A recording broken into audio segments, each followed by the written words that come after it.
Syederalon, berikut ini adalah contoh suatu pemikiran dalam fisika kuantum yang diperkenalkan oleh Albert Einstein, Boris Podolsky, dan Nathan Rosen pada tahun 1935. Paradoks ini dimaksudkan untuk menunjukkan bahwa teori mekanika kuantum tidak lengkap. Einstein dan rekan-rekannya memperkenalkan EPR paradoks sebagai kritik terhadap mekanika kuantum, khususnya terhadap konsep entanglemen kuantum. Berikut salah satu sampel teori itu dikutip dari akun Instagram Hengki dan Herman. Ini namanya Einstein Paradox Theory.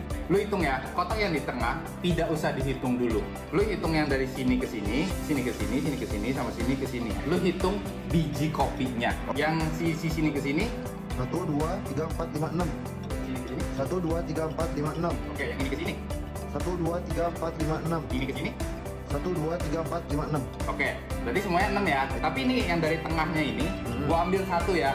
Misalkan gua taruh ke sini. Lalu gua ke sini. Lu hitung lagi dari sini ke sini. 1, 2, 3, 4, 5, 6. 1, 2, 3, 4, 5, 6. 1, 2, 3, 4, 5, 6.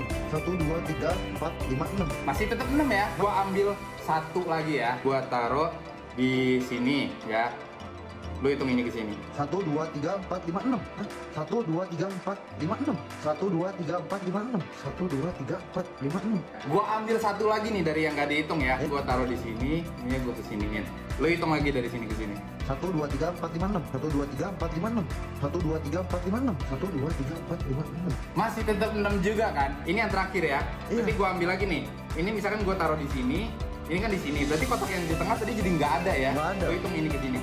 1, 2, 3, 4, 5, 6. 1, 2, 3, 4, 5, 6. 1, 2, 3, 4, 5, 6. 1, 2, 3, 4, 5, 6. Jadi tetap mau berapapun ditambahin dari yang tengah, itu jadi 6. Hah? Bisa jelasin?